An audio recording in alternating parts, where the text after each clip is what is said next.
Pois é, mas é que não dá pra analisar a questão sem levar em conta de que é um ditador. É de verdade. que é uma pessoa envolvida com diversos crimes, com assassinatos, com tráfico de drogas, com muita barbaridade que aconteceu na Venezuela ao longo dos últimos 27 anos, com a cumplicidade de praticamente toda a esquerda latino-americana, salvo algumas raríssimas exceções. Talvez o Boric, talvez um ou outro político ou alguém que virou comentarista, que participou no Brasil da luta armada, mas em geral a cumplicidade é muito grande porque o Lula sempre foi cúmplice, o Lula sempre apoiou a ditadura venezuelana, ele ajudou a erguer, ajudou a manter, ajudou a financiar com o dinheiro dos brasileiros pelo BNDES. Então, óbvio que eu falei, fica um receio porque você não quer que qualquer país, os Estados Unidos hoje é uma potência, mas vamos dizer que amanhã um país tem uma estrutura para fazer algo parecido, ele possa remover qualquer liderança que lhe desagrade, sendo eventualmente uma liderança democrática. Mas não é o caso do Maduro.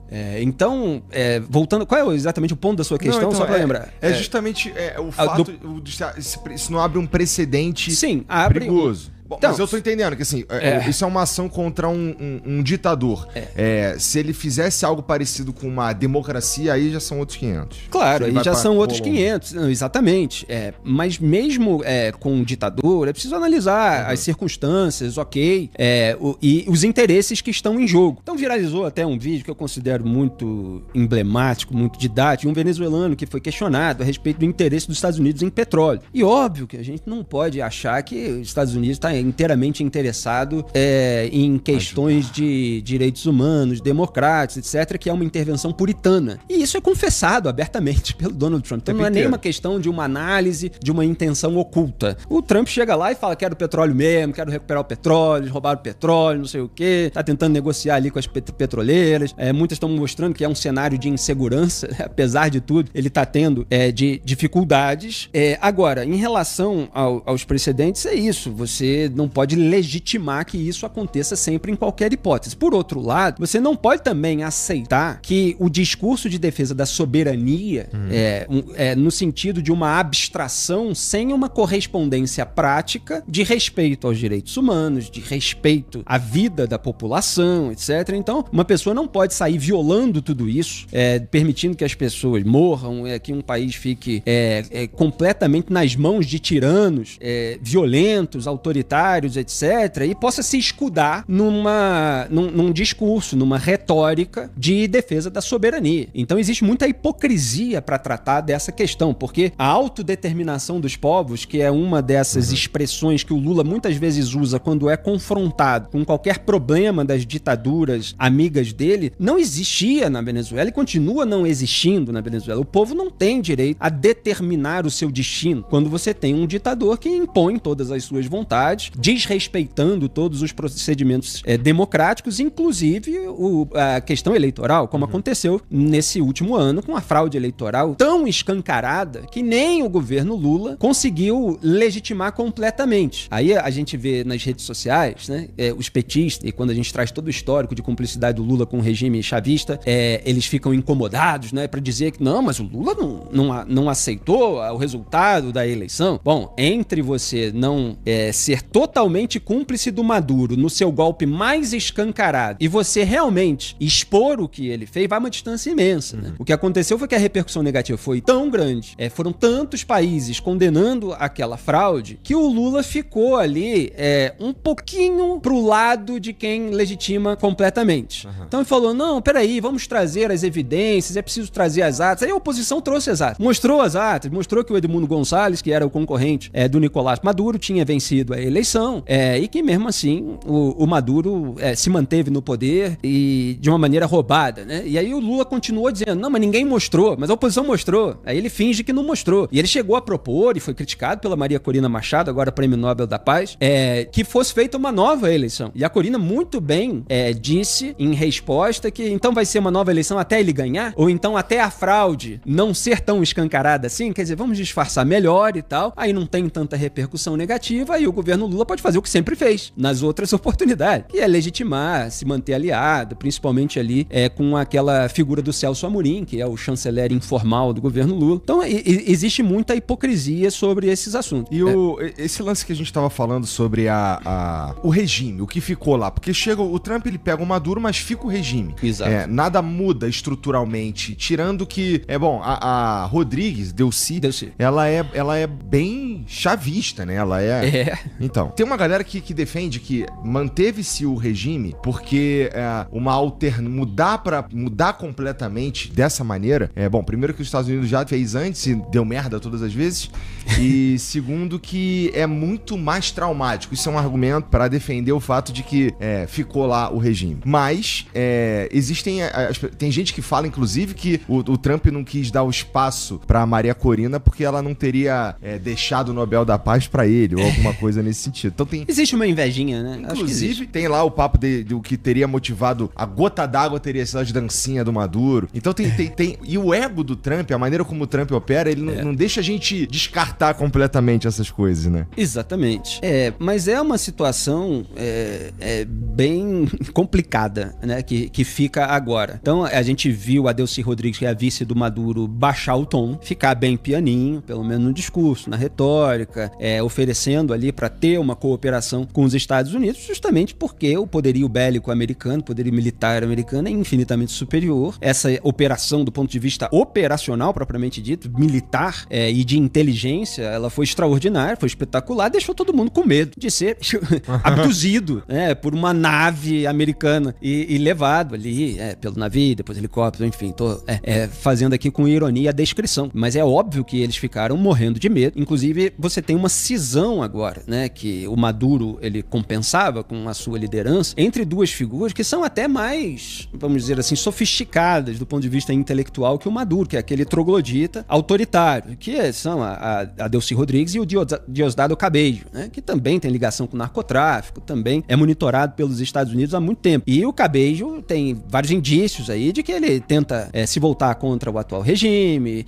contra a turma da Delcy Rodrigues, ele comanda mais ali o sistema penitenciário, então tá à frente aí dessa questão de liberação ou não de presos políticos. Esses presos políticos, a esquerda brasileira sempre fingiu que não existia, agora estão sendo liberados, mas muito pouco, né? Tem muito mais, e as venezuelanas continuam cobrando. Então já parece que o governo americano avisou ali ao Diosdado Cabello que se ele não se comportar e ficar ali junto com o regime, se não houver uma unidade, ele vai ser abduzido, vai ser levado para os Estados Unidos. Então existe uma baixada de tom ali, e que você vê até pelos vídeos que estão viralizando nas redes sociais, eles são muito claros, assim, porque você tem os vídeos antigos do Diosdado Cabello ameaçando os Estados Unidos, dizendo que vocês não vão levar uma gota do petróleo. Aí agora tem o vídeo dele dizendo, não, a gente pode negociar o petróleo. Tá? Vocês não vão levar o petróleo. Quer dizer, cai uma bomba, vem o aparato militar de uma potência, todo mundo fica, né, não vou usar aqui a expressão chula, mas você sabe qual é, né, com aquilo na mão. E eles estão lá com aquilo na mão.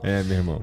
Porque é uma diferença, é um contraste absurdo, né? Inclusive, eles neutralizaram ali seguranças cubanos do ditador Nicolás Maduro, que a esquerda também fingia que não existia, essa colaboração de segurança que o regime, desde a época dos irmãos Castro, mas agora com Miguel Díaz-Canel, né, de Cuba, da ditadura cubana, quase que centenária, né, sempre ofereceu aí para Venezuela. Então, assim, muitas máscaras caíram, né, nesse campo da esquerda com essa operação. Não quer dizer que o Trump não mereça toda a preocupação, porque ele é essa figura ególatra, essa figura muitas vezes aloprada, mas o exército americano não é, né? Quer dizer, não é no sentido, claro, você tem um monte de histórico de intervenções e guerras que tiveram efeitos desastrosos, mas do ponto de vista do maquinário, do equipamento, da qualidade de ação para operações pontuais, que é uma coisa é você fazer uma operação pontual, outra coisa é você manter uma guerra e tal, porque aí vem um monte de problemas. Eles têm uma qualidade, um avanço tecnológico imenso. Agora, tem uma questão, Igor, pra gente pensar junto aqui, que é o seguinte: nesses cenários geopolíticos muito complexos, quando a corda já foi muito esticada, dificilmente você tem uma solução ideal. Então, o que a gente luta, inclusive, diariamente no Brasil? E como muitas pessoas que realmente defendem a democracia, embora isso tenha caído na banalização, elas fazem nos seus respectivos países, é justamente um trabalho para que não se chegue ao ponto ponto de um país ficar numa situação de autoritarismo tão grande que para consertar, você vai ter que ter aquela expressão antiga, né? Para fazer omelete você vai ter que quebrar ovos, etc. Você não tem muito solução ideal. Todas são ruins sob algum aspecto. Então, assim, você pregar nesse momento, né? Depois de tantos anos, de tantos problemas que se avolumaram, que pessoas não combateram, que pessoas negligenciaram, pessoas foram cúmplices. Uma solução perfeita é muito difícil, porque se você deixa o Maduro no poder durante muito tempo, ia continuar acontecendo aquilo que vinha acontecendo. É mais preso político, mais tortura, mais assassinato, mais repressão de manifestação, como está acontecendo agora no Irã. A esquerda também está calada aí, e eu falo aqui da esquerda porque eu aponto as hipocrisias do bolsonarismo, do trumpismo, muitas vezes e tal. Eu falo como quem analisa a sujeira de todos os lados, né? Mas que você sabe que tem político, comentarista aí que faz uma disputa ideológica e no ponto de vista moral é hipócrita também, mas aponta a sujeira só do lado contrário. Então lá no Irã você tem toda essa repressão, essas pessoas que estão lutando pela liberdade, no entanto elas lidam com um regime que às vezes tem toda a força militar, a força de armas que essas pessoas não têm. Pode estar enfraquecido agora o Irã depois da guerra lá de 12 dias, Israel, Estados Unidos, neutralização das instalações nucleares, uma série de perdas que eles tiveram, inclusive na parte científica de formação, de construção de bombas nucleares, etc. Mas, no caso da Venezuela, são mais de 27 anos de superioridade armada do regime em relação ao seu próprio povo. Então, assim, eu, por exemplo, eu estudei em Madrid durante 6 meses, em 2003, 2004,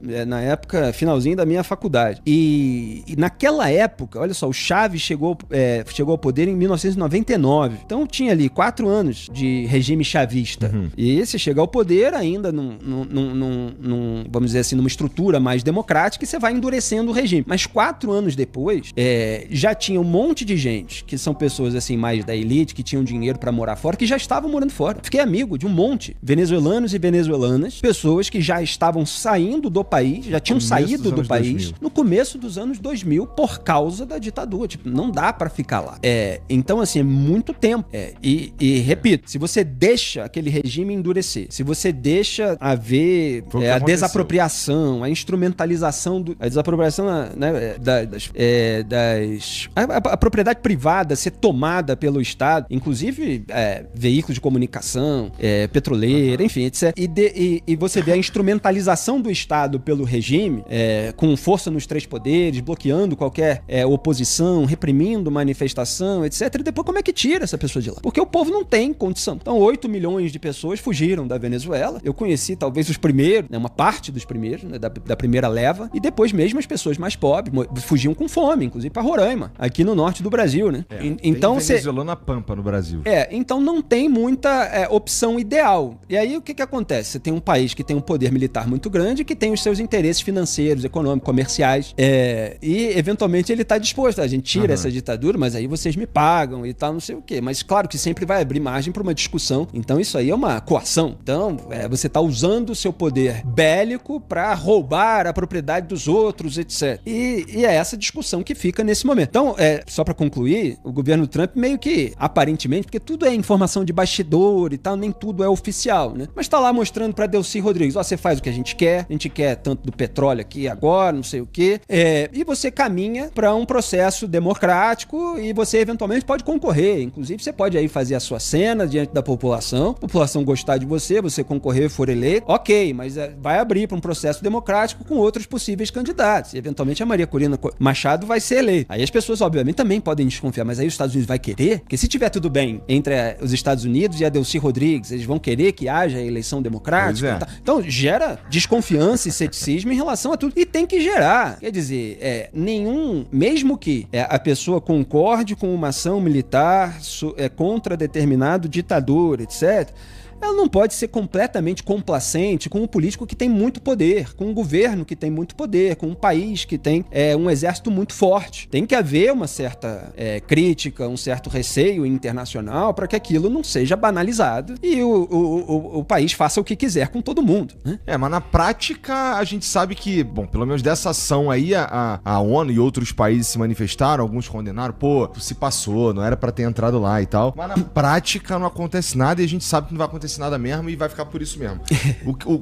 A grande questão é qual será o próximo passo. Talvez não seja, aqui no Brasil a gente não tenha muito que se preocupar do ponto de vista militar. A gente pode pensar, isso aqui é conjectura. A gente pode pensar no que poderia acontecer aqui no ponto de vista de influência nas eleições desse ano.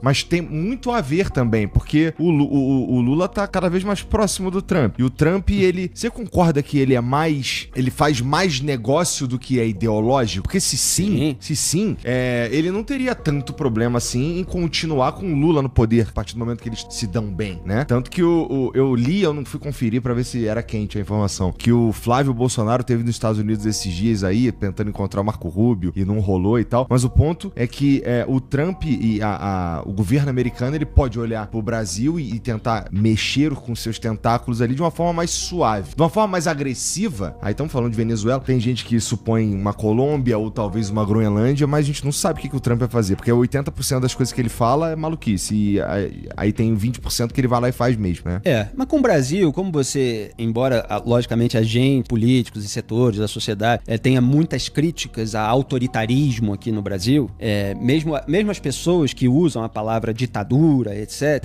é um regime, vamos dizer assim, diferente do que existe na Venezuela, que era uma coisa mais verticalizada, né? No Brasil você tem uma coisa mais horizontal, né? O que eu chamo muitas vezes de sistema. Você tem um conjunto de liderança, uma casta que tem tentáculos jurídicos, políticos, econômicos e midiáticos, além dos acadêmicos, que geraram todo um poder cultural para essas pessoas chegarem e muitas vezes permanecerem no poder. Mas você, vamos dizer assim, não tem um pretexto para uma operação militar de uma maneira tão clara quanto você tem na Venezuela, por mais que as pessoas também possam criticar.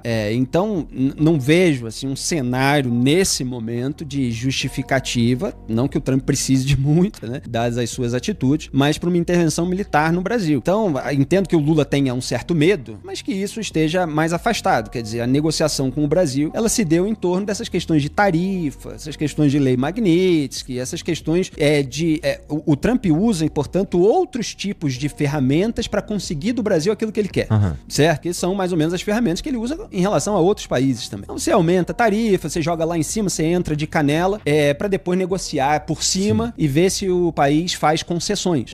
Enquanto você estava falando de o Trump, até perdi aqui, mas eu vou recuperar, não ser tão ideológico, ele ser mais negociador. Eu vou ler aqui, porque são aspas curtas, eu consegui abrir aqui. O que eu escrevi em 19 de janeiro de 2017. Quer dizer, o Trump tinha acabado de vencer a sua primeira eleição contra a Hillary Clinton ali no final de 2016. E eu dei uma entrevista na época pro Diogo Mainardi, que muito gentilmente, assim como eu tava apontando que o Trump não tinha sido derrotado, ao contrário da imprensa praticamente toda no Brasil, né? Porque a imprensa no Brasil, ela tem um vício que, em alguns aspectos, até que melhorou, sabe, de 2016 para alguns aspectos, mas que você traduzir só a imprensa de esquerda americana e ainda redobrar a ideologia, né? E quando você faz a análise eleitoral a partir de uma visão única num país, você tem uma impressão totalmente errada sobre como aquele povo tá assistindo ao que tá acontecendo. Então eu tava dizendo, não, o Trump tem chance sim de ganhar as primárias republicanas e tal, um dos favoritos, ganhou. Não, ele não acabou, cada escândalo, lembra? 2016, cada escândalo que acontecia com o Trump, saiu um áudio, teve problema com mulher, teve não sei o que, a imprensa dizia que a candidatura dele tinha acabado e tal, não sei o que, dizia, não acabou, ele continua forte, você tem grandes segmentos da população americana que tem muita rejeição ao outro lado, ao Washington, ele tá com uma narrativa que é muito fácil, muitas vezes simplista, claro, mas que tem adesão, tem aquela questão lá do meio oeste americano, enfim, fazia toda uma análise detalhada naquela época. E aí o Mainardi, quando o Trump ganhou, ele falou, pô, filho, por que você fez essa análise diferente e tal? Fez uma entrevista comigo. E aí tem um trecho da resposta, quando eu era colunista na Veja, eu publiquei essa entrevista na íntegra, que ele publicou na época uma parte. E aí tá com o título explicando o Trump, pra quem quiser ver. Eu vou pegar aqui trechos. Olha só, abro aspas, porque eu escrevi lá 9 anos atrás. Trump não é contra a existência de intervenções militares, por lamentar a guerra do Iraque e buscar evitar qualquer conflito imediato com a Rússia. Não encaixo exatamente na categoria do isolacionismo o discurso de Trump até aqui, que muitos comentaristas, colunistas ficam, Trump é isolacionista, Trump é isolacionista, Trump é isolacionista. E eu falo assim, olha, não é exatamente assim. Quer dizer, ele pode ter uma postura em alguns aspectos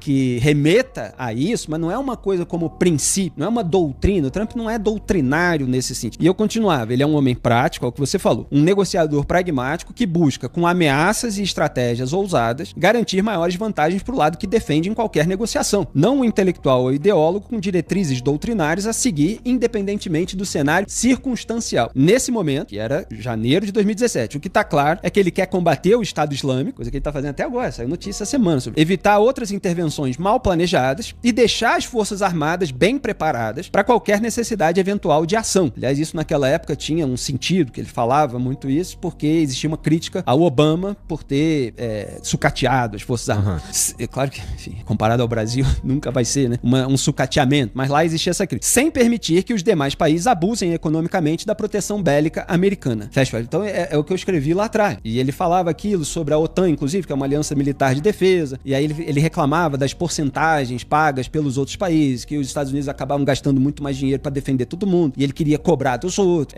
que são argumentos que ele utiliza até hoje para conseguir vantagens nas negociações sob esse conceito, esse slogan de America First. Sim. Eu defendo a América primeiro e vou fazer isso até o fim.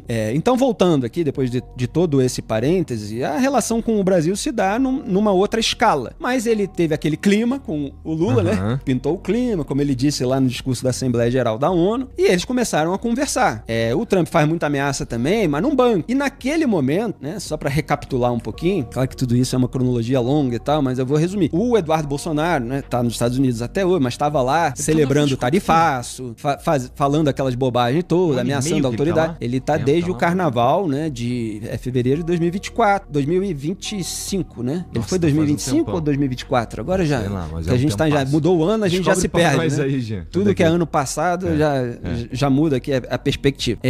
Mas não, acho que é fevereiro do ano passado mesmo. Vai fazer um ano, provavelmente. Então o Eduardo tava lá, e aí com o Eduardo celebrando o tarifaço, que é uma coisa contra os exportadores brasileiros, portanto contra a economia, contra empregos oferecidos no Brasil e tal, ele acabou dando um discurso eleitoral pro Lula muito forte. Aí o Lula passou a subir nas pesquisas, o Lula que vinha em queda. Outros fatores aí existem e tal, mas a família Bolsonaro, como sempre, deu aquela ajudinha pro lulismo, né? Embora culpe todos os outros por fazer isso e nunca assume sua responsabilidade. Aí o Lula se recuperou, ficou com aquele discurso de defesa da soberania. Claro que é um discurso hipócrita, mas a gente já mostrou, inclusive, ao longo dessa conversa, tem a cumplicidade, né? Com o regime Maduro, puxa lá a primeira-dama do Peru, a Nadine Heredia, né? Que foi condenada por lavagem de dinheiro, assim como o seu marido, o Ollanta, todos parceiros do Lula, históricos, e dá asilo político quando é condenado. O Lula, ele tem uma perspectiva de soberania que é conforme a conveniência. Mas você tem um discurso que, para as massas e tal, acaba funcionando. E do ponto de vista de comparação, se você tem um presidente que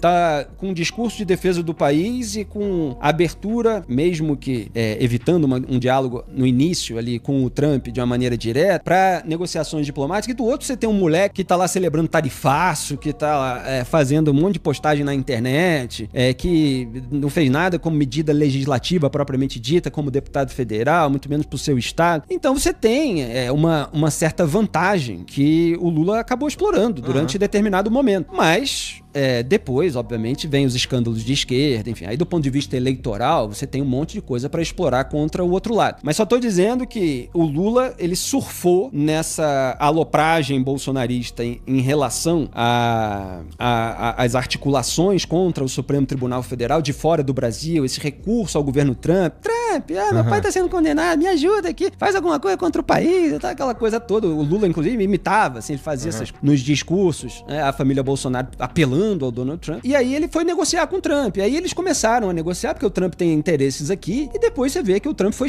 deixando de lado a família Bolsonaro.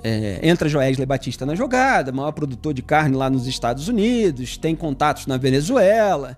O Trump vai se abrindo porque ele tá mais preocupado com o dele. E quando você vê ele comentando, várias vezes, mesmo que ele falasse sobre injustiça no processo do Bolsonaro, ele não sabe nada do processo do Bolsonaro. Ele fala uma declaração genérica, né? Então é mais uma coisa para futucar ali. E aí, conforme essas negociações foram avançando, e a gente até hoje ainda não sabe exatamente quais foram as eventuais concessões que o governo brasileiro fez, ele foi retirando. E, claro, tem sempre os interesses eleitorais dele nos Estados Unidos. Então, se mantiver, se aumenta a inflação, aí você tem uma repercussão eleitoral ruim, se a economia não vai bem no país e tal. resumindo, aquele tarifaço assim, com 50% de tarifa não era muito sustentável no longo prazo. Aí a coisa reduz, aí pronto, você tem outra propaganda aí pro governo Lula fazer. Nós peitamos, falamos grosso com os Estados Unidos, diferente aí do bolsonarismo, que estava suplicando atitudes contra o Brasil, disposto a sacrificar o Brasil, etc. Então, ele consegue ter um discurso aí. Mas aí o Trump vai lá, tira o Maduro da Venezuela e tal, não sei o que, vem à tona, tem todo o histórico de cumplicidade. Então, você tem um monte de hipocrisias do lulismo no cenário internacional, nas relações exteriores, que podem ser também usados contra ele, inclusive agora, em relação ao Irã. Ele tá lá calado. Qualquer coisa que Israel faça, você sabe, né? Um monte de postagem na mesma hora, mesmo sem saber exatamente o que aconteceu, né? Como teve um caso de hospital, porque foram vários casos de hospital, mas teve aquele primeiro, que era um foguete errante da própria Jihad Islâmica disparado de dentro de Gaza, que pegou no estacionamento do hospital e que foi manchetado no mundo todo como um ataque de Israel contra o hospital que deixou 500 mortos. Tudo mentira naquele episódio, tá? Que fique claro, porque teve depois no episódio. Que sim, houve ali, se atingiu ali a parte de cima de um hospital e morreram pessoas e foi uma repercussão negativa para Israel. Mas naquele episódio primeiro lá do hospital, ele nem sabia e tal, já tava atacando na internet. Assim como não defende a Ucrânia contra a Rússia. Então tem muita coisa pra ser usada. Mas nesse episódio nessas questões comparativas. Nesse episódio também tem capital político ali pra ganhar ou perder, né? A gente, na verdade, nesse momento que a gente tá tendo, a gente tá vendo e é por isso que a gente constrói a narrativa, né? Que a narrativa é pra você tentar ganhar o máximo e perder o menos, né? Mas nós, como observadores, como comentantes, a gente precisa apontar tudo. E aí o eleitor vai decidir o que fazer na hora de comparar candidatos, mas a realidade, ela se impõe. Que é isso que você tá falando, que é o Lula, ele defendeu a vida inteira o Maduro. Não dá pra dizer que ele não defendeu a vida inteira o Maduro. Então, chega nesse momento, putz, e agora? Porque tem que fazer um cálculo político de o que ganha e o que perde de tudo que vai falar, né? Mesma coisa no que tá acontecendo no Irã. Exatamente isso. Né? Então Às vezes ele fica calado, porque ele sabe que se falar vai perder. Ou ele eventualmente vai incomodar um regime aliado que pode ter cartas na manga contra ele, que vai fazer alguma coisa que também pode ser prejudicial a ele em outras áreas, em outras esferas.